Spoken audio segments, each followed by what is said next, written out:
Hello friends, मैं हूं सन्मय प्रकाश और आप देख रहे हैं यूट्यूब चैनल सरकारी जॉब न्यूज़।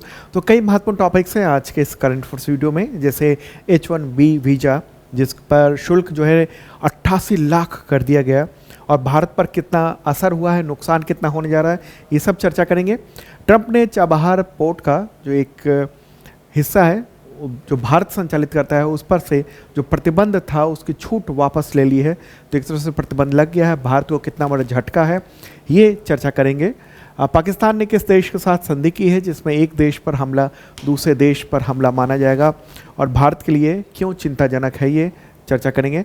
तीनों सेनाओं ने अपने संयुक्त सैन्य स्टेशन बनाने का फैसला किया है, तो कितने स्टेशन होंगे, क्या खास होगा, ये भी चर्चा करेंगे। बिहार की पहली महिला फिडे मास्टर है और भी कई सारे महत्वपूर्ण रैंकिंग है और भी खबरें हैं, सब चर्चा करेंगे दोस्तों।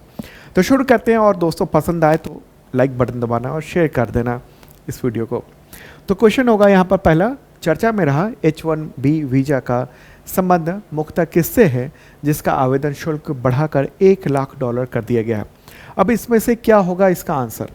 एक चीज़ तो आप जानते हैं H1B वीज़ा जो है वो अमेरिका के द्वारा जारी किया जाता है, तो इसमें से जो आंसर होगा ये बी वाला होगा, यानी अमेरिका में हाई स्किल वाले जो विदेशी पेशेवर हैं यानी प्रोफेशनल्स हैं उनके रोजगार से संबंधित है। मतलब भारत से या दुनिया से कोई भी व्यक्ति अगर रोजगार करने के लिए जा रहा है, रोजगार मतलब नौकरी के लिए जा रहा है, तो उसको H1B वीज़ा की ज़रूरत पड़ती है।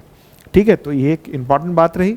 अब इसके बारे में और कुछ जान लेते हैं। देखिए इसकी परिभाषा तो मैंने बताया आपको शुरुआत में ही कि एक नॉन इमिग्रेंट यानी गैर अप्रवासी वीज़ा है जो अमेरिकी कंपनियों को उनके टेक्नोलॉजी, इंजीनियरिंग, मेडिसिन, इकोनॉमिक्स, इन सब के क्षेत्रों में जो विशेषज्ञों की ज़रूरत होती है, हाई स्किल्ड जो प्रोफेशनल की ज़रूरत होती है, तो उसके लिए जारी किया जाता है और तमाम दुनिया के देश के जो प्रोफेशनल्स हैं वो इस वीज़ा के तहत जाते हैं।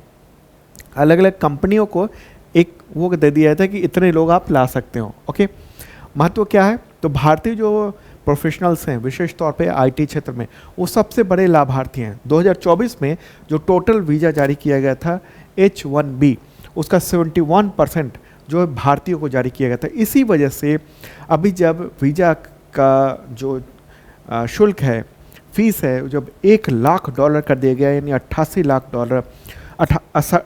लाख रुपए, तो उसका काफ़ी अफरा तफरी से मच गई भारत और अमेरिका में। ठीक है, तो इसकी जो वार्षिक सीमा है ना, कितने जारी किए जाते हैं एक साल में, तो 65,000 सामान्य श्रेणी के वीज़ा और 20,000 एडवांस जो डिग्री होल्डर्स हैं उनके लिए होता है। 3 साल के लिए वीज़ा वैलिड होता है, इसके बाद फिर रिन्यूअल कराना होता है। ठीक है, तो अभी जो नया आदेश आया है उसमें क्या है, उसमें ये है कि H1B वीज़ा है उसका शुल्क करीब $2,000 से $5,000 के आसपास हुआ करता था। ठीक, अब उसको $1 लाख कर दिया गया, मतलब कि 88 लाख रुपए प्रति आवेदन कर दिया गया। हालांकि जब काफ़ी अफरा तफरी हुई, फिर कुछ उनके जो मंत्री हैं जो बड़बोले हैं ट्रंप के ही, उनने कह दिया कि जो भी बाहर है वो अगर वहाँ से आता है तो एंट्री पॉइंट पे ही 88 लाख रुपए देने पड़ेंगे। फिर अफरा तफरी मच गई और तमाम दुनिया के जो बड़ी बड़ी कंपनियां, खासतौर अमेरिका की आईटी कंपनियां, उन सब ने कहा कि जैसे हालत में हो वैसे ही अमेरिका वापस लौट आओ। तो फिर फ्लाइट्स बुक होने लगी बड़े पैमाने पर। ओके, लेकिन फिर स्पष्टीकरण जारी किया गया अगले ही दिन। व्हाइट हाउस ने ये कहा कि ये जो शुल्क है वो एक मुश्त है, मतलब पहली बार लगेगा और केवल नए आवेदकों पर लागू होगा, न कि मौजूदा जो जिनके पास H1B वीज़ा है उन पर लागू होगा, या जो पेंडिंग याचिकाएं हैं उन पर भी लागू नहीं होगा, रिन्यूअल पर भी ये लागू नहीं होगा। तो एक थोड़ी सी राहत दी, लेकिन दिक्कत ये है अब कि नए प्रोफेशनल के लिए एक तरह से वहाँ पर बड़ी समस्या हो गई है। अब जाना बड़ा मुश्किल हो गया, वहाँ पर नौकरी करना नए लोगों के लिए, जो नए ग्रेजुएट्स हैं आईआईटी वगैरह से निकल के आ रहे हैं, उनके लिए वहाँ जाना बड़ा मुश्किल हो गया इस वजह से। और 21 सितंबर से ये चीज़ें लागू कर दी गई हैं। अब भारत पर क्या असर होगा, एक तो महत्वपूर्ण जो चीज़ें हैं वो सब मैं आपको तो दिखा देता हूँ।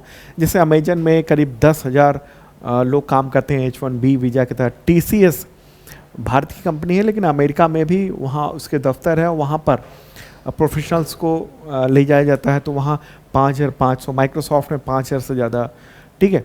तो ये है मामला, और इस पर सरकार ने भी अपना बयान जारी किया है और कहा है कि हम इस चीज़ को देख रहे हैं और फिर आगे हम करेंगे। अब इसका प्रभाव क्या पड़ेगा, भारत पर क्या प्रभाव पड़ेगा? भारत पर जो बड़ा आर्थिक प्रभाव है वो भारतीय जो आईटी सेक्टर है, आईटी कंपनियां हैं, और उन सब पर बहुत ज़्यादा प्रभाव पड़ने वाला है। क्यों? 283 बिलियन डॉलर का असर है, क्योंकि H1B वीज़ा पर निर्भरता बहुत ज़्यादा है, और भारतीय कर्मचारी की जो औसत आय है ना, वो इससे भी कम है या इसके बराबर है। उदाहरण के लिए कि भारतीय आईटी जो कर्मचारी हैं जो वहाँ काम करते हैं अमेरिका में, उनका औसतन जो सालाना वेतन है ना, वो 60,000 से 80,000 प्रति वर्ष, मतलब प्रति वर्ष डॉलर है। 60,000 से 80,000 डॉलर प्रति वर्ष। और अभी क्या लगाया गया है, ये शुल्क वो लगा दिया गया है 1 लाख डॉलर, ये शुल्क लगा दिया, यानी 88 लाख रुपए।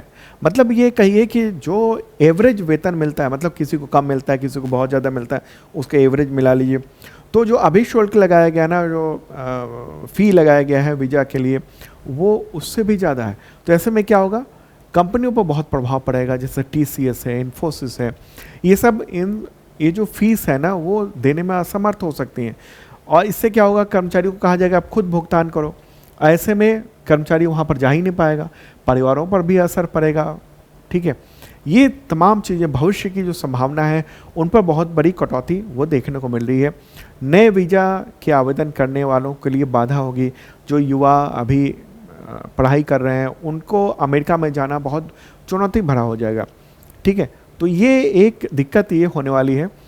अब ये भी कहा जा रहा है कि इससे भारत में अवसर भी बढ़ेंगे, ठीक है, क्योंकि वहाँ पर पहुँचेंगे नहीं लोग, तो फिर क्या होगा कि भारत में ही आईटी सेक्टर का विकास ज़्यादा होगा, और ब्रेन गेन की जो संभावना है वो बढ़ेगी, क्योंकि भारत की इकॉनमी मजबूत होगी, ठीक है।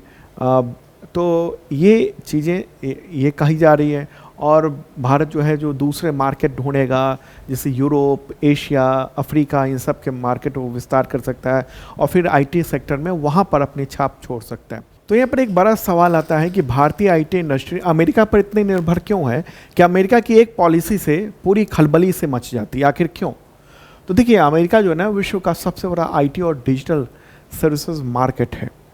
अमेरिकी कंपनियां cloud computing, artificial intelligence, cyber security जैसी बहुत सारी सेवाओं पर बहुत ज़्यादा निवेश करती हैं, और वहाँ की कंपनियां लगातार आउटसोर्सिंग करती हैं ताकि लागत कम हो और उच्च गुणवत्ता वाली सेवाएं मिल सकें। और भारत इस मांग को पूरा करने वाला सबसे बड़ा स्रोत है। भारतीय आईटी कंपनियां जैसे TCS, इन्फोसिस, विप्रो, HCL, इन सब कंपनियों की जो 40 से 60% जो इनकम है ना वो अमेरिका से ही आता है, मतलब काफ़ी ज़्यादा। और बहुत सारे अमेरिकी क्लाइंट हैं, जैसे बैंकिंग के, रिटेल सेक्टर के, हेल्थ केयर के, फाइनेंस के, वो उनका जो काम है बहुत सारा वो आईटी सेक्टर का वो भारतीय कंपनियां संभालती हैं, ठीक है। अब आप कहेंगे कि वहीं पर क्यों? क्योंकि आप देखिए ना, आप अपना फ़ोन चला रहे हो, ठीक है, फ़ोन पर देख रहे हैं या लैपटॉप पर देख रहे हैं। अगर आप लैपटॉप देख रहे हैं ये मेरा वीडियो, तो जो विंडोज़ ऑपरेटिंग सिस्टम वो कहाँ का है? वो अमेरिकी कंपनी ही तो है। आप मोबाइल जो इस्तेमाल कर रहे हैं, चाहे वो एप्पल का हो, चाहे वो एंड्रॉयड फ़ोन हो, ये सब तो ये सारे सॉफ्टवेयर तो अमेरिकी है ना। तो वहाँ पर जो ज़रूरतें हैं फिर वो पूरी दुनिया के लिए सप्लाई करते हैं वो टेक्नोलॉजी, ठीक है। इसलिए वो एक अमेरिका एक तरह से हब बना हुआ है। अमेरिका को छोड़कर हम आईटी इंडस्ट्री की कल्पना भी नहीं कर सकते कि हम उसके आगे बढ़ जाएंगे, क्योंकि वो मार्केट बहुत बड़ा है, ठीक है। अब भारत में जो आईटी सेक्टर है ना वो डिपेंडेंट है ज़्यादातर अमेरिका पर, ठीक है। और ये शुरुआत कैसे हुई? 1990 के दशक में जब आईटी बूम आया था, और जब Y2K की जो समस्या हुई थी, उस समय अमेरिकी कंपनियों ने भारत की आईटी सेवाओं को अपनाया था। उसी दौरान से संबंध मजबूत होते गए, और भारतीय जो आईटी कंपनियां हैं वो अमेरिका में डिलीवरी सेंटर्स, ऑफिस खोले, और फिर अमेरिका जो वो उसने तकनीकी तौर पर जो तरक्की की, उसे ग्लोबल टेक हब बना वहाँ पर। सिलिकॉन वैली है, सिएटल है, न्यूयॉर्क है, ये सब। और भारतीय कंपनियां नई टेक्नोलॉजी और R&D स्टार्टअप्स इन सब के जुड़कर वहाँ पर बेहतरीन वो सपोर्ट देती हैं। तो ये काफ़ी इम्पॉर्टेंट ये जो मुद्दा है ये, और इससे रिलेटेड क्वेश्चन एग्जामिनेशन के पॉइंट ऑफ व्यू से बहुत महत्वपूर्ण है। ओके, एक तो ये क्वेश्चन हो गया SSC लेवल का, लेकिन अगर आप UPSC लेवल का या स्टेट PCS लेवल का देखेंगे, प्रीलिम्स लेवल के क्वेश्चन, तो इस तरह से क्वेश्चन हो सकते हैं कि H1B वीज़ा के संबंध में निम्नलिखित कथनों पर विचार कीजिए। क्या है ये? अमेरिका द्वारा जारी किया जाने वाला एक गैर अप्रवासी वीज़ा है। ये क्या होगा? बिल्कुल सही है। ओके, दूसरा क्या है? यह मुख्यतः सूचना प्रौद्योगिकी और STEM क्षेत्र के पेशेवरों को दिया जाता है। ये भी सही है। सितंबर 2025 में अमेरिका ने इसकी फीस में बढ़ोतरी की है, जिससे भारतीय कंपनियों पर असर पड़ सकता है। तो बिल्कुल बिल्कुल ये सही है। तो मतलब 1, 2, 3, यानी इसका आंसर क्या हो जाएगा? ये D हो जाएगा इसका आंसर। ठीक है, ओके। इसी तरह से एक और क्वेश्चन लेते हैं कि आवेदन शुल्क में भारी बढ़ोतरी को लेकर H1B वीज़ा जो है वो चर्चा में रहा। ठीक है, तो बताइए कि भारतीय IT उद्योग अमेरिका पर इतना निर्भर क्यों है? ये भी सवाल हो सकता है, आपसे पूछा जाए। अब इसमें क्या जवाब देंगे आप? इसका आंसर क्या होगा? इसका आंसर ये होगा, एक तो विकल्प पहले देख लीजिए। ठीक है, विकल्प क्या है कि भारतीय IT सेवाओं को सबसे बड़ा उपभोक्ता, मतलब अमेरिका जो है ना वो IT सेवाओं को सबसे बड़ा उपभोक्ता। तो मैंने अभी बताया चर्चा करते समय, इसी वजह से क्या है कि भारतीय IT जो कंपनियां हैं वो अमेरिका पर ज़्यादा डिपेंडेंट है। तो ये सही है। दूसरा पॉइंट क्या है? अमेरिकी कंपनियां आउटसोर्सिंग के लिए भारत पर भरोसा करती हैं। हाँ, करती हैं, बिल्कुल भरोसा करती हैं, भारत से आउटसोर्सिंग करवाती हैं। एक और देश है उससे सबसे ज़्यादा आउटसोर्सिंग करवाती है, लेकिन भारत भी है। ठीक है, तीसरा है भारतीय कंपनियों की 40 से 60% आय अमेरिका से आती है। बिल्कुल मैंने जो चर्चा की थी वो यही थी। और चौथा क्या है? भारतीय IT कंपनियां केवल अमेरिका में ही प्रोजेक्ट लेती हैं। तो केवल अमेरिका में तो नहीं लेती है, जब 40 से 60% आए हैं मतलब कि बाकी हिस्सा तो दूसरे देशों से भी तो आ रहा है। ये आंसर गलत हो गया। तो 1, 2, 3, यानी 1, 2, 3 ये B वाला जो है ना वो हाँ यहाँ सही आंसर होगा। इस तरीके से सवाल पूछे जाएंगे तो एक तरह से आपकी प्रैक्टिस हो जाएगी। अगर मेंस में देखेंगे UPSC और स्टेट PCS के मेंस में किस तरह से आएगा, तो UPSC का जैसे देखिए ये पेपर 2 में जो गवर्नेंस इंटरनेशनल रिलेशंस है, इसमें इस तरह से सवाल आ सकते हैं क्या कि अमेरिका के द्वारा जो H1B वीज़ा शुल्क को 1 लाख अमेरिकी डॉलर तक बढ़ाने का जो निर्णय है वो भारतीय IT उद्योग और प्रवासी भारतीय जो प्रोफेशनल्स हैं उन पर क्या प्रभाव डालेगा, साथ ही भारत अमेरिका द्विपक्षीय संबंधों के संदर्भ में इसकी चर्चा करें। इस पर लिखना पड़ सकता है आपको। ठीक है, अगला क्वेश्चन क्या हो सकता है इस तरह से? ये GS पेपर 3 GS पेपर 3 जो इंडियन इकोनॉमी एंड एम्प्लॉयमेंट और ग्रोथ है ना, उस टॉपिक से इस तरह से आ सकता है कि H1B वीज़ा नीतियों में हालिया जो बदलाव हुए हैं तो भारतीय डेमोग्राफिक डिविडेंड और रोजगार सृजन के लिए अवसर और चुनौतियां दोनों प्रस्तुत करते हैं, तो विवेचना कीजिए। अब इन सब चीज़ों पर बताना पड़ेगा। जैसे अभी क्या है, अगर इस क्वेश्चन को देखेंगे तो आप देखिए कि जो भारत और अमेरिका है उसके बीच में बहुत ज़्यादा तनाव चल रहा है और ट्रंप जो है एक तरह से पीछे पड़े हुए हैं, लगातार देखने को मिल रहा है। ठीक है, अलग अलग फैसलों में। अब इसमें क्या, अभी भारत और अमेरिका के बीच में जो ट्रेड डील चल रहा है वो कहीं ना कहीं टकराव हो रहा है, मतलब खींचातानी चल रही है। अमेरिका ये कह रहा है कि भाई आप जो है डेयरी उद्योग को हमारे लिए खोल दीजिए, भारत के जो मार्केट है वो खोल दिया जाए, और भी बहुत सारी चीज़ें हैं इंटरनली वो चल रहा है। तो उसकी वजह से क्या है, भारत और अमेरिका के द्विपक्षीय संबंध वो थोड़े ख़राब हो रहे हैं। मतलब ख़राब एक तरह से बहुत ज़्यादा ख़राब नहीं है, लेकिन उसको कह रहे हैं कि टकराहट भरे ये बदलाव हैं। उसी का नतीजा हम देख रहे हैं कि अमेरिका ने वहाँ चोट की जहाँ पर भारतीयों पर असर पड़ रहा था। ठीक है, चलिए अब आगे बढ़ते हैं और अगला क्वेश्चन लेते हैं, महत्वपूर्ण क्वेश्चन लेते हैं, मुझे लगता है काफ़ी इम्पॉर्टेंट है आपके लिए। और हाँ, एक इन्फॉर्मेशन दे दूँ कि नवरात्र की आपको शुभकामनाएँ, और उस पर तमाम बैचेज पे शार्प लर्निंग ऐप पर छूट चल रही है 75% तक, और तमाम बैचेज हैं उसमें, तो ज्वाइन कर सकते हैं आप। अच्छा, 71st BPSC का मेंस के लिए आंसर राइटिंग बैच है, जो कि ये कल शाम 7 बजे जो है ना, यानी 23 सितंबर की शाम को 7 बजे उसके लाइव होगा, और उसमें बताएंगे हम कि कैसे तैयारी करें। ठीक है, इसका बैच भी हम लोगों ने लॉन्च किया हुआ है शार्प लर्निंग ऐप पर, तो ज्वाइन कर सकते हैं। बहुत ही इंपॉर्टेंट है, पूरी टीम आपकी तैयारी शानदार ढंग से करवाएगी। और 72वीं बीपीएससी का एक नया बैच आ चुका है, प्री मेंस, इन सब के लिए, और प्राइसेस छूट के साथ है, अवेलेबल हैं। ज्वाइन कर सकते हैं आप शार्प लर्निंग ऐप पर। शार्प लर्निंग ऐप जो है ना वो गूगल प्ले पर आपको मिल जाएगा, देख सकते हैं आप। और करंट अफेयर्स की अगर तैयारी करना चाहते हैं सिर्फ, तो वहाँ पर मेंबरशिप प्लान है, उस पर भी बम्पर छूट चल रही है। एक बेसिक मेंबरशिप प्लान है जो कि एसएससी टीचर रेलवे के लेवल का है, और दूसरा आईएसपीसीएस लेवल का करंट अफेयर्स मेंबरशिप प्लान, जो मैंने क्वेश्चंस दिखाए हैं। इस तरह से हम लोग वहाँ पर क्वेश्चंस रखते हैं और टेस्ट भी लेते हैं। तो ज्वाइन कर सकते हैं आप शार्प लर्निंग ऐप पर करंट अफेयर्स का मेंबरशिप प्लान।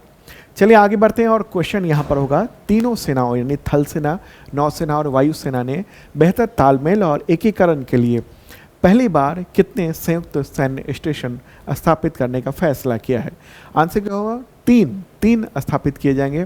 और टॉप लेवल के जो कमांडर्स हैं उन सब की एक समिट हुई थी, मीटिंग हुई थी 17 सितंबर को, कहाँ पर? कोलकाता में। और वहाँ पर प्राइम मिनिस्टर नरेंद्र मोदी भी पहुँचे थे पहले दिन के कार्यक्रम में, और फिर वहाँ पर जो है बहुत सारे डिसीजंस हुए हैं, बातचीत हुई। तो पूरी तरह से देश की जो सुरक्षा है ना, या कहें देश की जो रक्षा तंत्र है, उसको कितने बेहतर किया जाए, इसके लिए ये किया गया। और ये भी तय किया गया है कि तीनों सेना जो है ना मिलजुल कर एक संयुक्त रूप से एजुकेशन कोर भी बनाएंगे। ठीक है, और ये जो संयुक्त सैन्य स्टेशन होते हैं अलग अलग, एयरफोर्स के अलग होते हैं, आर्मी के अलग होते हैं, फिर नेवी के अलग होते हैं, लेकिन सबका एकीकृत रूप से 3 बनाए जाएंगे। कहाँ पर होंगे ये अभी जो इंडियन एक्सप्रेस ने ये कहा है सोर्सेज के हवाले से, कि एक मुंबई में, बेंगलुरु में, अहमदाबाद में, इसमें या ग्वालियर में, कुछ जगहों पर ये हो सकते हैं। तो फिलहाल 3 स्थापित किए जाएंगे और ये तय हुआ है। ओके, तो संयुक्त सैन्य स्टेशन बनाने का मतलब क्या हुआ? ये मतलब ये हुआ कि तीनों सेनाओं की जुड़ी हुई तमाम जो सुविधाएं हैं, जैसे लॉजिस्टिक है, इंफ्रास्ट्रक्चर है, रख रखाव है, मरम्मत है, भंडारण है, आपूर्ति, सब एक साथ संचालित की जाएंगे, ताकि ज़रूरत पड़ने पर एक साथ काम कर सकें। जैसे कि ऑपरेशन सिंदूर में देखने को मिला कि तीनों सेनाओं ने मिलजुल कर काम किया एक तरह से। ठीक है, जो कमी हमें कब वहाँ जो करगिल वॉर में दिखी थी कि आर्मी और एयरफोर्स में तारतम्यता की कमी थी, और फिर लेकिन इस बार में देखने को मिला कि तारतम्यता पूरी थी। ठीक है, तो ये tri service corps, education corps भी बनाया जा रहा है, और एक साथ सैन्य स्टेशन भी बनाया जा रहा है ये आगे आने वाले वक्त में। ओके, और आपको पता है कि भारत जो है ना वो थिएटर कमांड बनाने की ओर अग्रसर है। तो ये थिएटर कमांड के ही का ही एक उसी की ओर हम बढ़ रहे हैं संयुक्त सैन्य स्टेशन के जरिए। थिएटर कमांड में क्या होता है? थिएटर कमांड में ये होता है कि तीनों सेनाओं का एक सेंटर होता है एक ही जगह पर। ठीक है, भारत में अभी एक थिएटर कमांड है, वो है अंडमान निकोबार थिएटर कमांड। एक और थिएटर कमांड है, लेकिन वो केवल न्यूक्लियर जो हथियार है उसको चलाने के लिए। ओके, तो ये हम बात कर रहे थे। एक बार हम ये चर्चा कर लेते हैं कि आर्मी चीफ कौन है, तो जनरल उपेंद्र द्विवेदी हैं। नेवी चीफ कौन है? एडमिरल दिनेश कुमार त्रिपाठी हैं। और एयरफोर्स के चीफ कौन है? तो air chief marshal Amarpreet Singh, ये जो चीफ हैं सारे। अगला क्वेश्चन, बिहार की पहली महिला फिडे मास्टर कौन बन गई हैं? आंसर होगा मरियम फातिमा। क्या नाम है? मरियम फातिमा, और बिहार के मुजफ्फरपुर की रहने वाली है। उन्होंने शतरंज के खेल में कई अवार्ड जीते हैं, लेकिन ये उन्होंने मतलब ये शानदार काम किया है कि ये बिहार की पहली महिला फिडे मास्टर के तौर पर ये बनी है। ओके, और तो ये है, इसकी जानकारी दी गई है बिहार सरकार के द्वारा। अब ये वुमेन फिडे मास्टर होता क्या है? एक टाइटल है जो कि महिला खिलाड़ी को उसकी उच्च जो क्षमता है, खेल क्षमता है, उसके आधार पर दिया जाता है। और ये फिडे के द्वारा दिया जाता है, उनको तब दिया जाता है जब फिडे रैंकिंग कम से कम 2100 तक हो जाती है, ठीक है, उसके बाद ये दिया जाता है ये अवार्ड, ठीक है। उसका फिर ग्रैंड मास्टर का खिताब होता है, ये मास्टर है। ओके, आगे बढ़ते हैं और अगला क्वेश्चन लेंगे हम लोग। हाँ, ग्लोबल इनोवेशन इंडेक्स 2025, ठीक है, WIPO द्वारा जो जारी है, तो उसमें पहला स्थान किस देश ने प्राप्त किया? क्या होगा? स्विट्जरलैंड ने पहला स्थान प्राप्त किया है। लगातार 15वें वर्ष GII रैंकिंग में यानी ग्लोबल इनोवेशन इंडेक्स में नंबर 1 रहा है स्विट्जरलैंड, ठीक है। तो कुल इसमें टोटल जो है 139 देशों की रैंकिंग की गई है, और इसमें जो 5 टॉप 5 देश देखेंगे, नंबर 1 स्विट्जरलैंड है, सेकंड पर है स्वीडन, थर्ड पे USA है, फिर रिपब्लिक ऑफ कोरिया है, यानी ये साउथ कोरिया, ठीक है, और ये सिंगापुर है 5वें पर। और सबसे लास्ट देश जो है ना वो कौन है? तो नाइजर है सबसे ख़राब स्थिति में, फिर अंगोला है, फिर कांगो है, फिर वेनेजुला है, फिर माली है। 139 रैंक जो है ना वो नाइजर की है। ओके, आगे बढ़ते हैं और अगला क्वेश्चन लेंगे। ग्लोबल इनोवेशन इंडेक्स 2025 में भारत की रैंकिंग बताएं, जिसे विश्व बौद्धिक संपदा संगठन यानी WIPO ने जारी किया है। क्या है भारत की रैंकिंग? आंसर क्या होगा? 38, ये है रैंकिंग भारत की। ओके, और पिछले साल कितनी रैंकिंग थी? 39th रैंकिंग थी भारत की। ओके, तो ये महत्वपूर्ण बात रही। ये जो इंडेक्स है वो 18वां संस्करण है इसका। भारत की रैंकिंग थोड़ी बेहतर क्यों हुई है इस बार? भारत जो है वो टेक्नोलॉजी में थोड़ी बेहतर स्थिति रैंकिंग में दिखाई है। ओके, इसके अलावा काफ़ी कुछ इनोवेशन के क्षेत्र में काम हुआ है, तो उसको लेकर हुआ है। ओके, तो ये एक इम्पॉर्टेंट बात रही। निवेश में भी बढ़ोतरी की गई है भारत में। ओके, अब हम लोग कुछ ना देख लेते हैं कि अलग अलग इनकम ग्रुप के अनुसार जो 3 इनोवेटिव अर्थव्यवस्थाएं हैं वो कौन कौन हैं।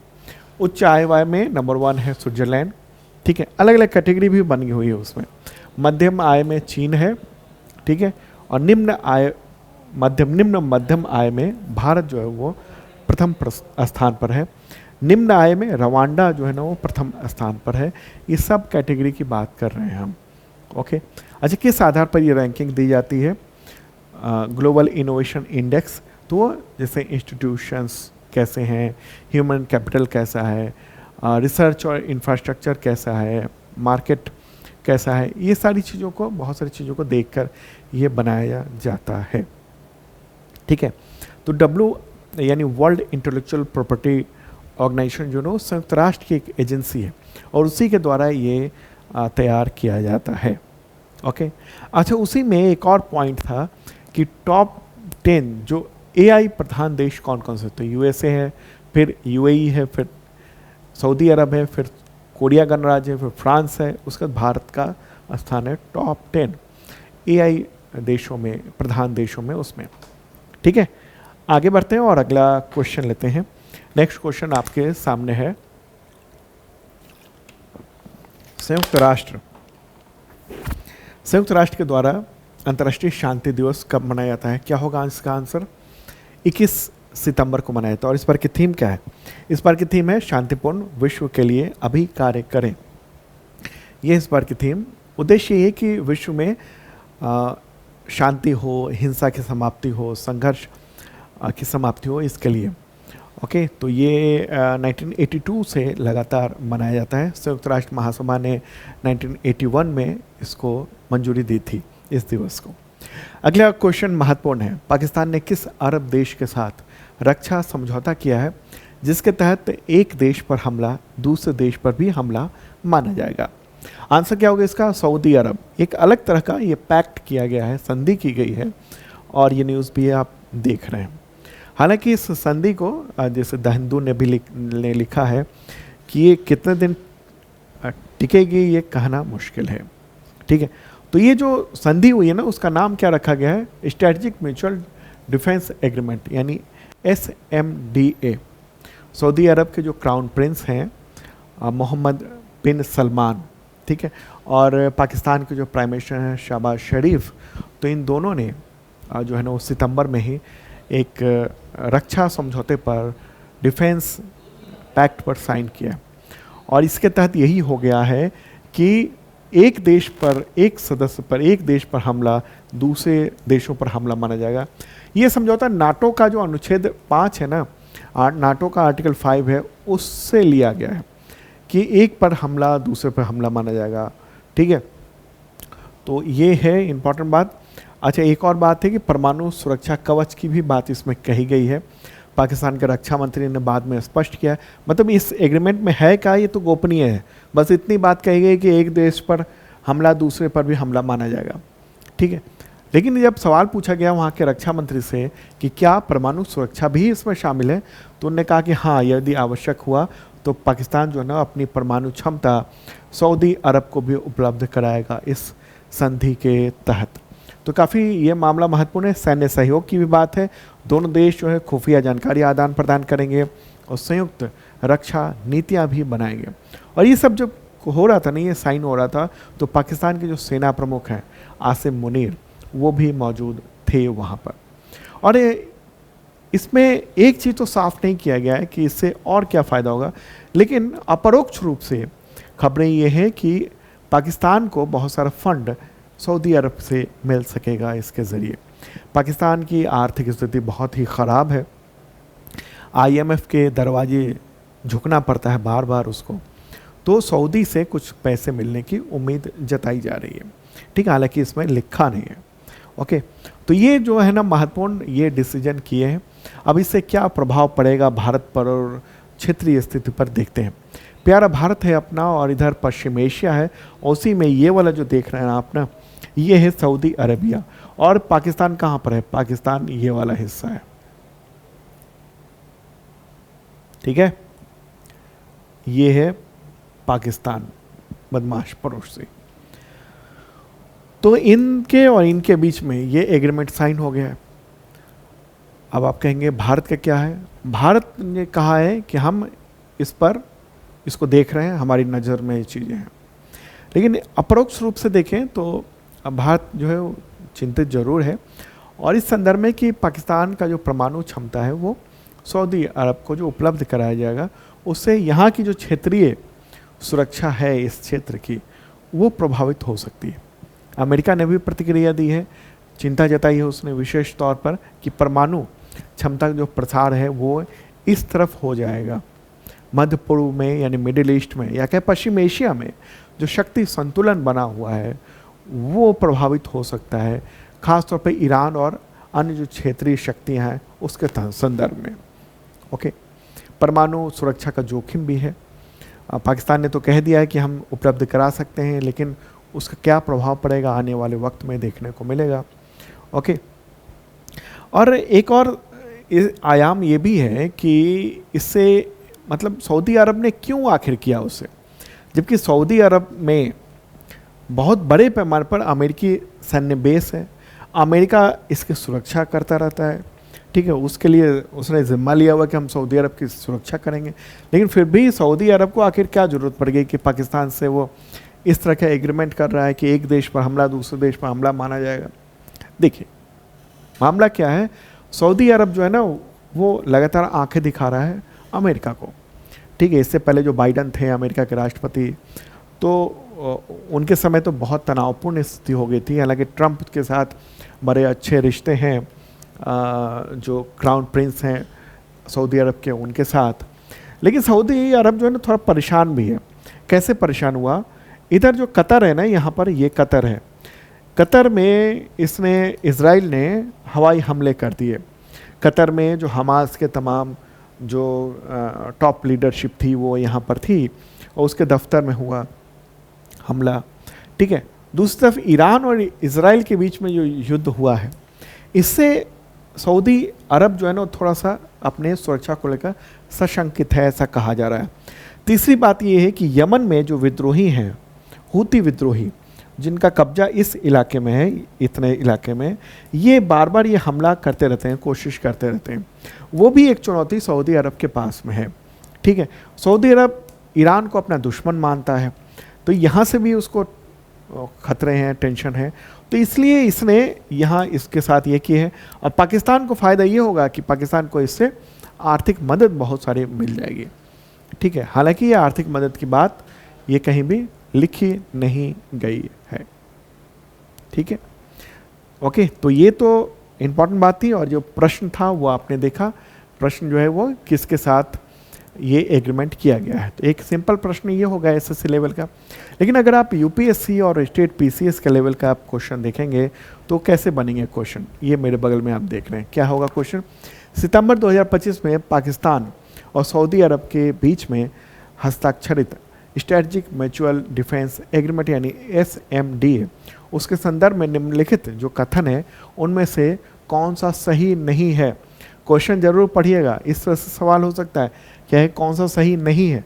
आप सही मत ढूंढ लेना, इसमें ढूंढना है कि सही नहीं है। तो इसमें कौन सा गलत है? तो देखिए, एक तो ये है कि यह समझौता नाटो के अनुच्छेद 5 के समान सामूहिक रक्षा सिद्धांत पर आधारित है। बिल्कुल सही बात है, मैंने शुरू में ही बता दिया था आपको। दूसरा ऑप्शन क्या है? पाकिस्तान की परमाणु क्षमता को सऊदी अरब के लिए उपलब्ध कराने के प्रावधान इसमें शामिल हैं। ये ऐलान वहाँ के रक्षा मंत्री ने किया है पाकिस्तान के। सी क्या है? एक देश पर हमला दूसरे देश पर भी हमला माना जाएगा, ये भी सही है। तो जब 3 सही है चौथा गलत हो सकता है, तो क्या है? ये समझौता मुख्य रूप से पाकिस्तान के अर्थव्यवस्था को मजबूत करने के लिए सऊदी अरब निवेश पर केंद्रित है। ये आंसर इसमें गलत होगा क्योंकि इसकी औपचारिक घोषणा नहीं है। परोक्ष रूप से ये बात है लेकिन एक्चुअल में कागजों पर ऐसा कुछ है नहीं, ठीक है। तो आर्थिक लाभ संभावना है लेकिन फोकस यहाँ पर नहीं किया गया है। यहाँ पूरी तरह से सामरिक फोकस है यानी सैन्य, ठीक है। इसलिए इसका आंसर जो है ना वो डी होगा, ये गलत है, ठीक है। इसका आंसर होगा डी, ये वाला। ओके, डी जो है ना वो सही आंसर हो गया, यानी डी इनमें से सही नहीं है। एक और हाँ, अब मेंस का क्वेश्चन देख लेते हैं कि किस तरह से बनेंगे मेंस में। तो ये मेंस जो है ना वो पेपर 2 में बनेगा। इंटरनेशनल रिलेशन यानी अंतर्राष्ट्रीय संबंध, क्षेत्रीय सुरक्षा, भू राजनीति जो है ना उसके तहत बनेगा। तो क्या है? स्ट्रेटजिक म्यूचुअल डिफेंस एग्रीमेंट यानी SMDA के तहत पाकिस्तान और सऊदी अरब के बीच सैन्य सहयोग के विभिन्न आयामों के विश्लेषण करिए। यह सहयोग मध्य पूर्व, ये जो सहयोग है मध्य पूर्व और दक्षिण एशिया की भू राजनीति को कैसे प्रभावित कर सकता है। जो मैंने आपको बताया ना मैप में कि इस तरह से प्रभावित कर सकता है, ये हो सकता है अमेरिका, इधर इज़राइल, ईरान, यमन, ठीक है। तो ये सारी चीज़ों को बताकर आप डिटेल इसका आंसर दे सकते हैं। चलिए आगे बढ़ते हैं और अगला भी महत्वपूर्ण और दिलचस्प क्वेश्चन है। चाबहार पोर्ट भारत के लिए क्यों महत्वपूर्ण माना जाता है, जिस पर अमेरिका ने अपने प्रतिबंध छूट को सितंबर 2025 में समाप्त कर दिया। अब इसमें से क्या आंसर होगा? ठीक है, आंसर क्या है इसका? इसका आंसर होगा ये। एक तो ये है कि यह भारत को पाकिस्तान के मध्य से अफगानिस्तान पहुंचाता है, बिल्कुल गलत है। यह भारत को पाकिस्तान को बाईपास करके अफगानिस्तान और मध्य एशिया तक पहुंच प्रदान करता है, बिल्कुल सही बात है ये, ठीक है। तो इसका आंसर होगा ये बी वाला जो ना वो सही आंसर होगा। मतलब हमें मध्य एशिया की ओर जाने के लिए, इनमें सेंट्रल एशिया की ओर जाने के लिए हमको पाकिस्तान से होकर नहीं जाना पड़ेगा, ये एक खासियत है।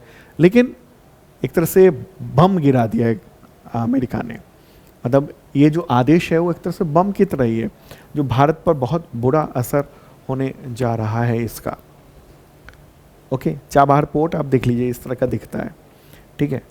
अब इसको मैप के ज़रिए हम आपको बताते हैं क्यों महत्वपूर्ण है ये। भारत के लिए बहुत ही रणनीतिक रूप से महत्वपूर्ण बंदरगाह है। अब देखिए ये मैप देख रहे हैं आप, भारत है, इधर पाकिस्तान है, पाकिस्तान का ये ग्वादर पोर्ट है और यहाँ पर ईरान में चाबहार पोर्ट है। अब इसके ज़रिए ये सेंट्रल एशिया, यूरोप यहाँ तक जाने का रास्ता है। ओके, तो अब दिक्कत क्या हो रही है, एक इसको मैप के ज़रिए हम आपको बताते हैं। प्यारा भारत है अपना, और अब चलते हैं कहाँ, ईरान की ओर। ये ईरान है, ठीक है। और ईरान में ना इसी तरफ यहाँ पर ये चाबहार पोर्ट है, और चाबहार पोर्ट नहीं है, चाबहार जगह का नाम है एक्चुअली, ठीक है। पोर्ट का नाम जो है ना वो शाहिद बेहिश्ती ये पोर्ट है। ओके, अब मसला ये है कि इसको भारत ने डेवलप किया शाहिद बेहिश्ती पोर्ट को, ठीक है। और पाकिस्तान का ग्वादर पोर्ट यहाँ पर स्थित है। तो अब अगर हमें अफ़गानिस्तान जाना है, आप देखिए ये जो यहाँ पर ये है पाकिस्तान, ठीक है, इसको देख लीजिए आप, यहाँ इस तरह से ये पाकिस्तान है। अब हमें अगर मध्य एशिया में जाना है, सेंट्रल एशिया में जाना है, तो हमें पाकिस्तान को पार करके ही जाना पड़ेगा। यहाँ से है कनेक्शन, लेकिन चूंकि ये पाक ऑक्युपाइड कश्मीर है, इस तरफ इतना हिस्सा यहाँ पर, तो इधर से हम जा नहीं सकते। तो हमें अपने सामान और अपनी कनेक्टिविटी यहाँ पर बनाए रखने के लिए हमें क्या एक ऐसे जगह की ज़रूरत थी जहाँ से हम पहुँच सकें बेहतर ढंग से, बिना मतलब पाकिस्तान को एक तरह से बाईपास करते हुए, ठीक है। तो हमने क्या किया, यहाँ पर एक पोर्ट बनाया ईरान से बात करके, और ये जो पोर्ट है ना उसको कनेक्ट किया ये मुंबई से या गुजरात से, इधर से, ठीक है। और ये जहाज़ यहाँ जाते हैं और फिर यहाँ से हम कई जगह जा सकते हैं। एक तो सेंट्रल एशिया में जा सकते हैं, और ये इधर हम रूस तक भी जा सकते हैं, अफ़गानिस्तान, उज़्बेकिस्तान, ताजिकिस्तान, सब कुछ। और दूसरी तरफ हम इधर से यूरोप की ओर भी पहुंच जाते हैं, ठीक है। तो अपना सामान पहुंचाने में यहाँ से ये कनेक्टिविटी जो ना बहुत आसान हो गई थी। अब क्या हुआ 2018 में, अब हुआ क्यों, आखिर अमेरिका क्यों ईरान पर प्रतिबंध लगा रहा है? अभी आपको पता है ना कि ईरान जो है ना वो न्यूक्लियर बॉम्ब बनाने की कोशिश में लगा हुआ है, ठीक है। और न्यूक्लियर बॉम्ब बनाने की कोशिश में लगा हुआ, तो अमेरिका जो है ना ये इसके खिलाफ है। इजराइल तो भयानक रूप से खिलाफ है, तभी उसी की वजह से यहाँ पर उसने हमला भी किया था अभी कुछ वक्त पहले। तो इस वजह से, और ईरान का कहना है कि हम तो अपना जो न्यूक्लियर बॉम्ब है वो हम अपनी, मतलब ये नहीं कहता कि हम बना रहे हैं एक्चुअल में, ठीक है, लेकिन वो कहता है कि हम अपनी ज़रूरत के लिए कर रहे हैं, हम इनरिचमेंट कर रहे हैं, न्यूक्लियर जो चीज़ें हैं उसको इनरिच कर रहे हैं। तो ये है, तो इस वजह से जो है ईरान पर प्रतिबंध अमेरिका लगाता है। एक तो ये भी वजह है ना कि अमेरिका की बात मानता नहीं है ईरान, तो ये तो 2018 में प्रतिबंध लगाया था, बहुत सख्त प्रतिबंध लगाए थे अमेरिका ने ईरान पर।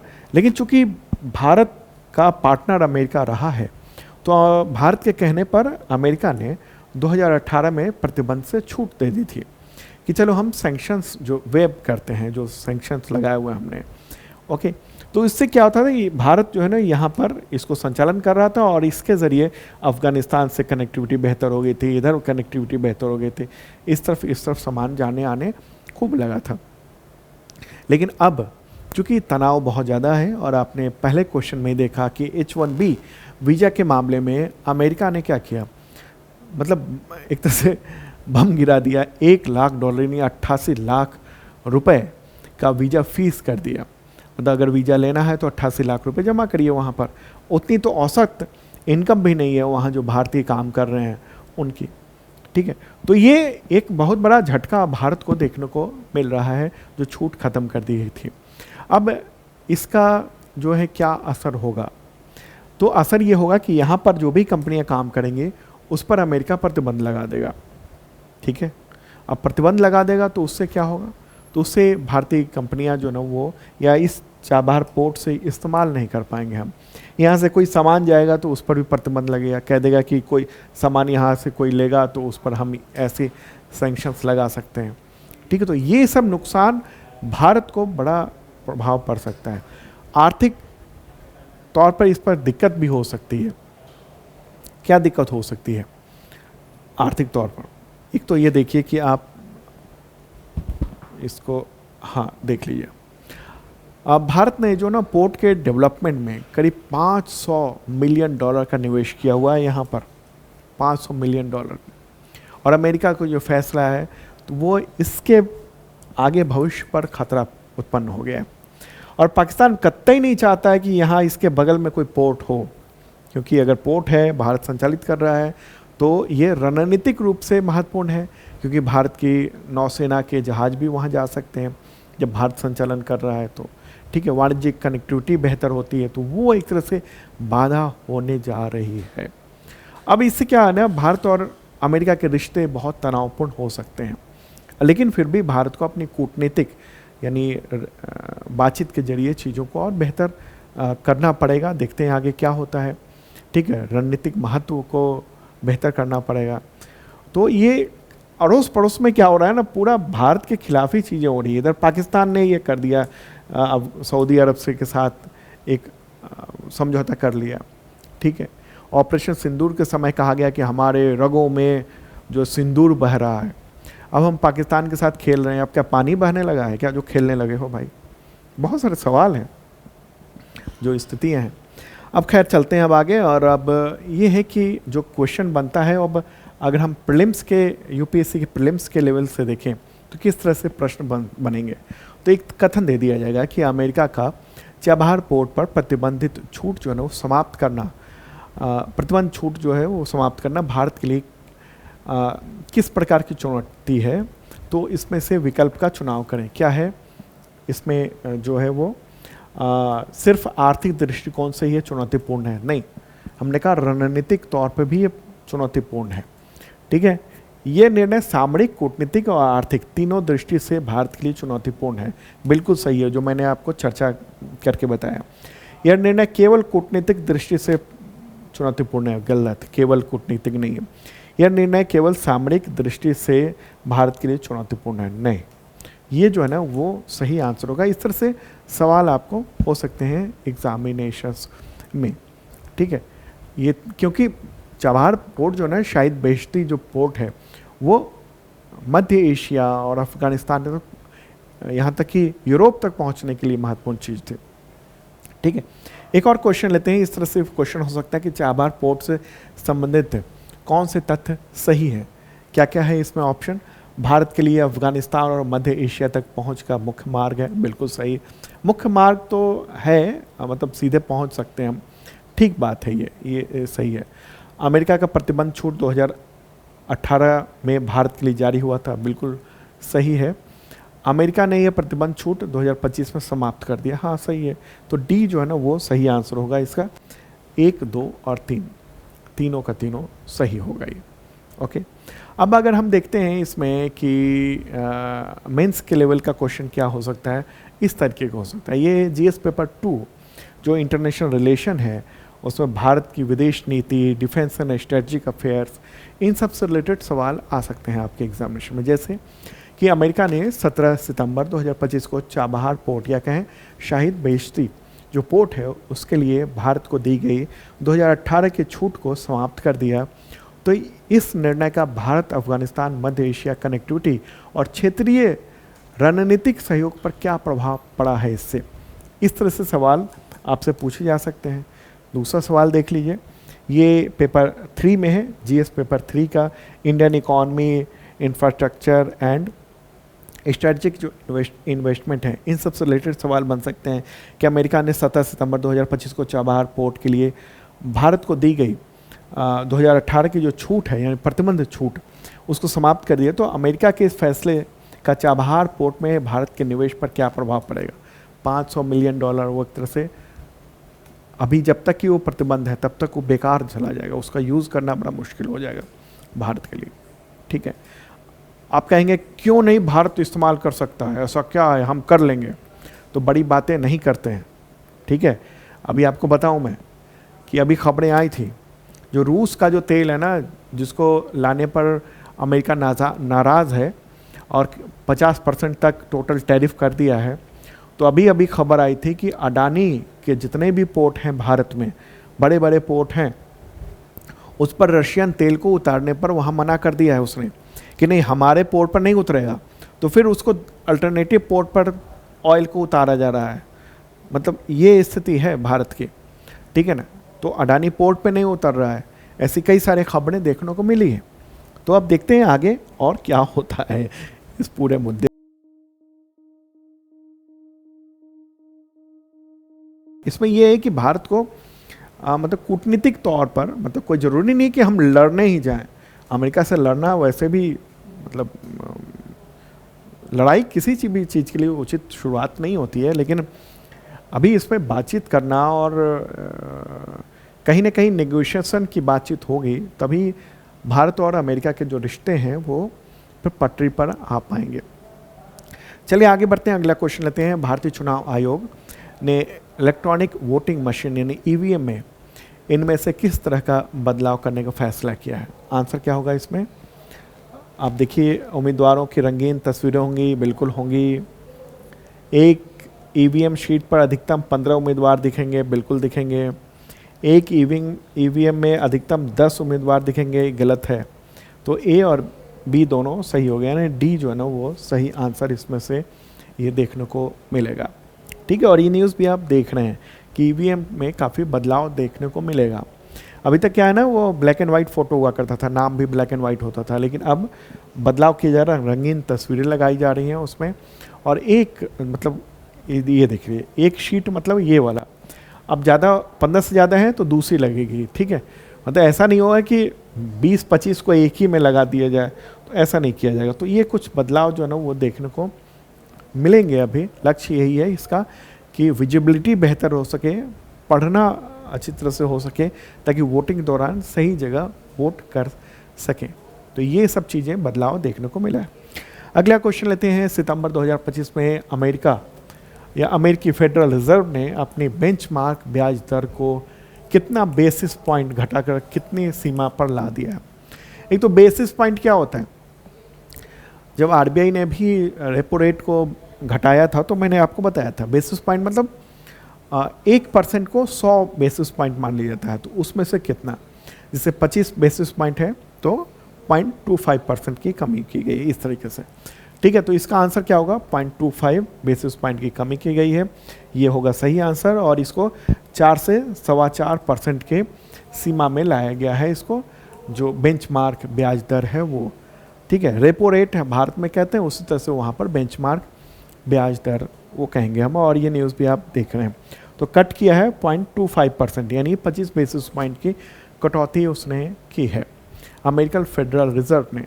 अब आप कहेंगे कि आखिर भारत में हम अमेरिकन फेडरल रिजर्व की बात क्यों कर रहे हैं, क्या बात हो गई ऐसी, हम आरबीआई की बात करेंगे? तो नहीं, अमेरिका अगर कोई भी नीति तय करता है ना, और ख़ास तौर पर आर्थिक तौर पर, तो उसका असर पूरी दुनिया में होता है। उसके डॉलर का प्रभुत्व है और आर्थिक तौर पर वो सबसे मजबूत देश के तौर पर है। ठीक है, तो अमेरिका का जो केंद्रीय बैंक है उसको कहते हैं फेडरल रिजर्व। जैसे भारत का जो केंद्रीय बैंक है उसको कहते हैं रिजर्व बैंक ऑफ इंडिया, उसी तरह से वहाँ पर फेडरल रिजर्व कहते हैं। ठीक है, तो 2025 में इस साल पहली बार सितंबर में अपना बेंचमार्क ब्याज दर जो है ना वो 25 बेसिस पॉइंट उसने घटाई है। उद्देश्य यही है उसका कि आर्थिक विकास को बढ़ावा मिले, बेरोजगारी जो है ना वहाँ पर वो कम हो। और ये भी संभावना है कि आगे आने वाले वक्त में और बेसिस पॉइंट जो है कम होगा। तो महंगाई, श्रम बाजार में जो ठंडक है, मतलब उस सबको, मंदी की सी स्थिति है, उसको थोड़ा बेहतर ढंग से आगे बढ़ाना। ओके, तो ये नाम आप ध्यान रखिएगा। ये कौन है? ये हैं अमेरिकन फेडरल रिजर्व के चीफ हैं, उनका नाम है जेरोम पॉवेल। ठीक है, जैसे भारत के गवर्नर होते हैं वहाँ पर फेडरल रिजर्व के चीफ कहेंगे हम। ओके, गवर्नर भी कह सकते हैं आप। ओके, तो ये चीज़ें हुई हैं, इसका जो है ना वो वैश्विक प्रभाव क्या होगा। अब प्रभाव की बात कर लेते हैं हम। पहली बात समझ लीजिए एक चीज़ कि सवाल भी आ चुका है यूपीएससी में ही कि ये सवाल पूछा गया था कि रेपो रेट जो है ना वो क्या है। ऑप्शंस बहुत सारे थे। तो रेपो रेट क्या होता है? वो आरबीआई के पास एक ऐसा टूल है जिससे वो महंगाई को कंट्रोल करता है। ठीक है, इसी तरीके से जो फेडरल रिजर्व है वहाँ की महंगाई, वहाँ के रोजगार, उन सबको कंट्रोल करने का काम ये ब्याज दरों को कम और बढ़ा के करता है। ठीक है, उसी तरीके से। लेकिन उसका असर पूरी दुनिया में होता है। कैसे होता है? देखिए, एक तो वैश्विक पूंजी प्रवाह, ब्याज दर में जब कमी होगी तो अमेरिका में निवेश जो उस पर आकर्षण थोड़ा कम हो सकता है, उसके लिए थोड़ा फ़ायदा हो सकता है, लेकिन वहाँ से आकर्षण कम होगा तो जिससे क्या होगा, उभरते हुए जो बाजार हैं वहाँ पर, जैसे भारत है, वहाँ पूंजी का प्रवाह बढ़ सकता है। अमेरिका, आप कहेंगे अमेरिका से तो पूंजी कम हो जाएगी, नहीं। फिर अमेरिका में क्या होगा ना, वहाँ पर इंडस्ट्री, चूँकि ब्याज दर कम होगा तो लोन लेंगे इंडस्ट्री और फिर नई इंडस्ट्री वहाँ लगेंगे, उससे उसको फ़ायदा होगा। लेकिन जिसके पास पैसे पड़े हुए हैं बड़े पैमाने पर, तो वो भारत जैसे देशों में निवेश करेंगे। ठीक है, क्योंकि वहाँ ब्याज दर कम मिल रहा है, यहाँ पर बेहतर मिल सकता है और बेहतर मिल सकता है। और फिर और आगे मुद्रा का मूल्य क्या होगा? अमेरिकी डॉलर जो है ना वो की तुलना में अन्य जो मुद्राएं हैं जैसे भारतीय रुपया, उसमें उतार चढ़ाव देखने को मिल सकता है। भारतीय रुपये में वृद्धि भी हो सकती है उसकी वजह से, ठीक है। भारत का इससे आयात जो है वो सस्ता होगा, लेकिन निर्यात पर फिर नकारात्मक असर हो सकता है। कमोडिटी की कीमतों पर भी प्रभाव पड़ता है, जिस तेल और अन्य जो कमोडिटी कीमतें हैं उस पर प्रभाव पड़ेगा, क्योंकि अमेरिकी अर्थव्यवस्था में वैश्विक, अगर उसकी अर्थव्यवस्था में ज़रूरत बढ़ती है तो वो पूरी दुनिया की जो डिमांड एंड सप्लाई है ना उसको प्रभावित कर देते हैं। अगर वहाँ पर तेल की ज़रूरत ज़्यादा पड़ेगी, मान लीजिए इंडस्ट्री और ज़्यादा चल रहे हैं, तो फिर तेल की कीमत बढ़ भी सकती है, ठीक है। अब इसमें देखते हैं कि भारत पर क्या प्रभाव पड़ेगा। ये सब महत्वपूर्ण है आपके एग्जामिनेशन के लिए, ठीक है। तो बोर तो नहीं हो रहे हैं ना? कमेंट बॉक्स में बताइएगा जो बातें मैं बोल रहा हूँ वो आपको समझ में आ रहा है कि नहीं, बोर तो नहीं हो रहे हैं, और क्या और बेहतर किया जा सकता है, कमेंट बॉक्स में देखेंगे हम। मौद्रिक नीति पर इसका असर हो सकता है। तो आरबीआई जो है ना भारत का, वो अपनी मौद्रिक नीति वो अपना जो है ना ब्याज दर और कम कर सकता है, रेपो रेट कम कर सकता है आगे आने वाले वक्त में, ठीक है। निवेश और स्टॉक मार्केट में फ़ायदा हो सकता है, क्योंकि FIIs जो है ना, यानी विदेशी संस्थागत जो निवेशक हैं, वो भारत के शेयर बाज़ार में पैसा लगा सकते हैं तेज़ी से। जो बीच में अभी बहुत तेज़ी से निकाल रहे थे पैसा, अब वो आ सकता है। तो इससे क्या है, भारत का जो शेयर बाज़ार है वो बूस्टअप हो सकेगा। फिर मुद्रास्फीति और आयात, इस पर भी प्रभाव पड़ेगा। भारत चूँकि अब भारत के रुपए का वैल्यू थोड़ा सा बेहतर होगा, तो इसमें क्या होगा, इससे आयात जो है ना वो हमारा सस्ता पड़ेगा। तो मुद्रास्फीति यानी महंगाई को भी कंट्रोल करने में थोड़ी राहत मिल सकती है। लेकिन अगर कोई चीज़ निर्यात हो रही है उस पर दबाव बढ़ सकता है, मतलब उसकी वजह से क्या होता है, अगर रुपया मजबूत हो रहा है तो फिर जो आप सस्ता सामान है वो महंगा पड़ जाता है बाहर भेजने में, ठीक है। तो ये सब पॉइंट्स जो मैंने बताए हैं, अमेरिका में इसका असर भारत पर होता है, तो ये महत्वपूर्ण बात रही, ठीक है। तो ये जो क्वेश्चन मैंने पहले बताया था वो SSC, रेलवे, टीचर, इन सब के लेवल का था। अब इस पर UPSC के लेवल के या स्टेट PCS के, BPSC है, UP PCS है, MP PCS है, राजस्थान के PCS है, उसमें क्या किस तरह के प्रश्न आ सकते हैं, तो इस तरह से प्रश्न आ सकते हैं।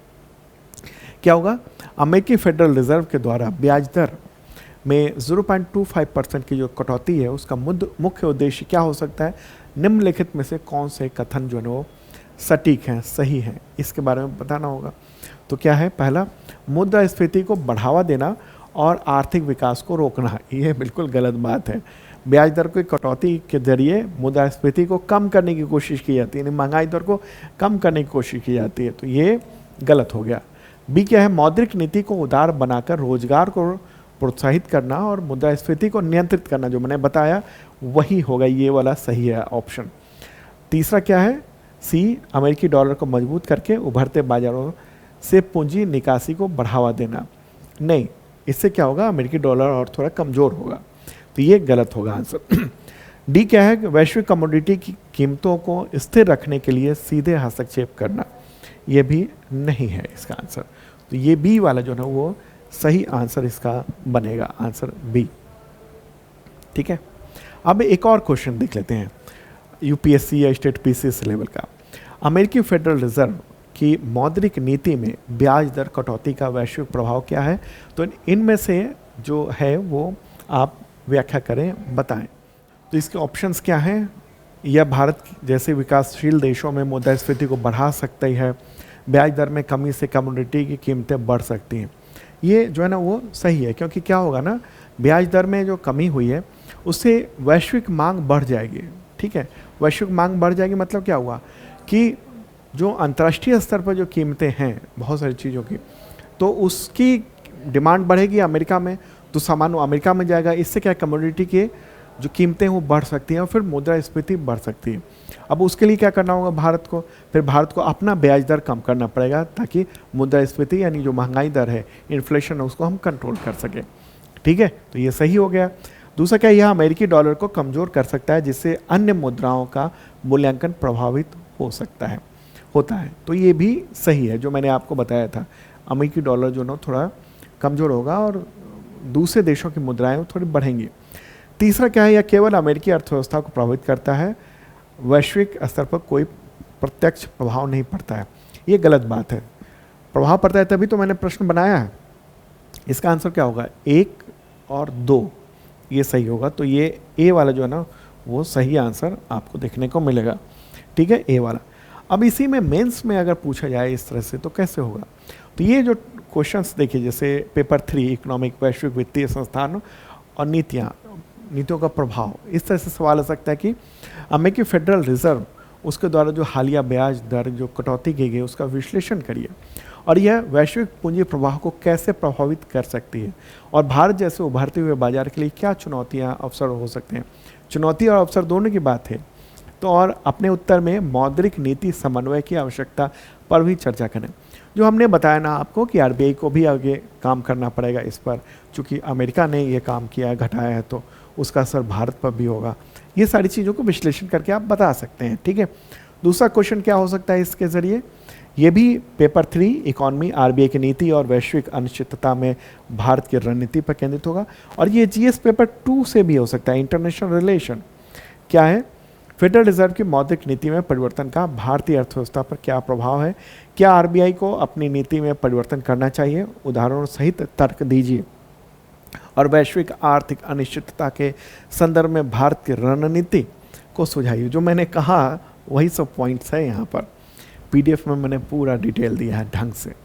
चलिए आगे बढ़ते हैं और अगला क्वेश्चन। और हाँ, अगर आप आंसर राइटिंग का बैच ज्वाइन करना चाहते हैं जो मेंस का, जैसे बीपीएससी के मेंस के लिए है, अगर आप दूसरे एग्जामिनेशन के भी मेंस की तैयारी कर रहे हैं तो भी काम आ सकता है। जो आंसर राइटिंग की चीज़ें हम लोग बखूबी बताएंगे।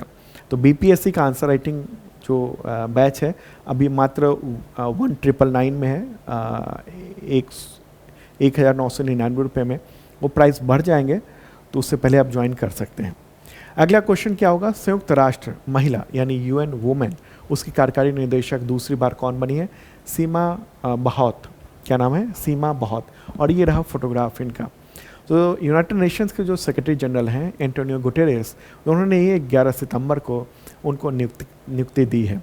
वो नाम से आपको लगेगा सीमा मतलब भारतीय तो नहीं है, नहीं, जॉर्डन की है, सीनियर डिप्लोमेट हैं वो, और उनको ये बनाया गया है।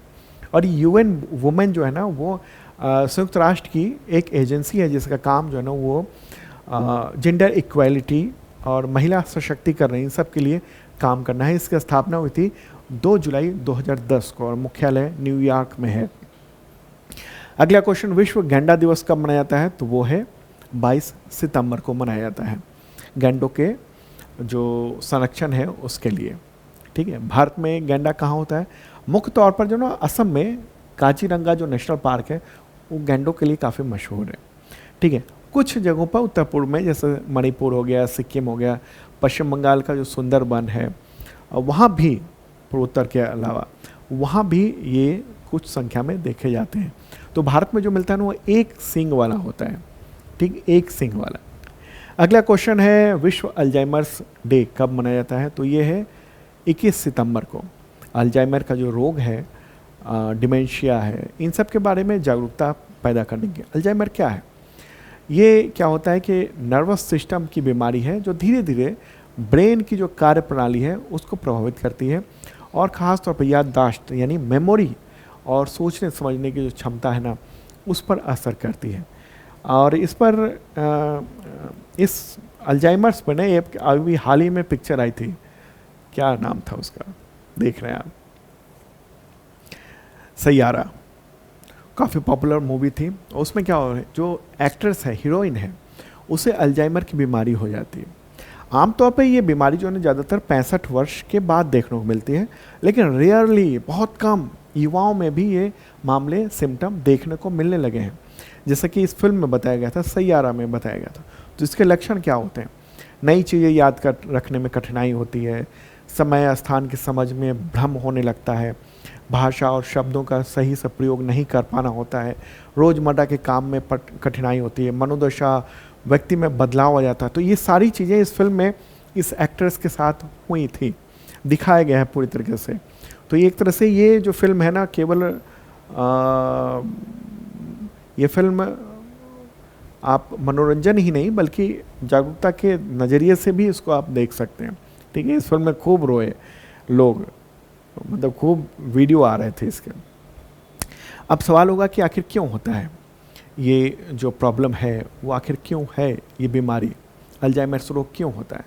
होता ये है कि ब्रेन में ना असामान्य रूप से प्रोटीन का जमाव होने लगता है, कुछ खास प्रोटीन का, और वो मस्तिष्क की कोशिकाओं का को धीरे धीरे जो है ना वो क्षतिग्रस्त करने लगती है।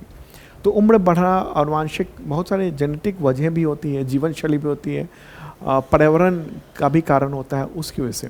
अभी अल्जाइमर्स का पूर्ण इलाज नहीं है, लेकिन इलाज और थेरेपी से इसकी जो स्पीड है उसको धीमा किया जा सकता है, याददाश्त चले जाने की जो स्पीड है उसको कम किया, धीमा किया जा सकता है। ठीक है, तो ये था इंपॉर्टेंट करंट अफेयर्स आप सबके एग्जामिनेशंस के लिए। तो शार्प लर्निंग ऐप पर ज़बरदस्त छूट चल रही है, नवरात्रा पर ज्वाइन कर सकते हैं आप तमाम बैच। Okay, bye.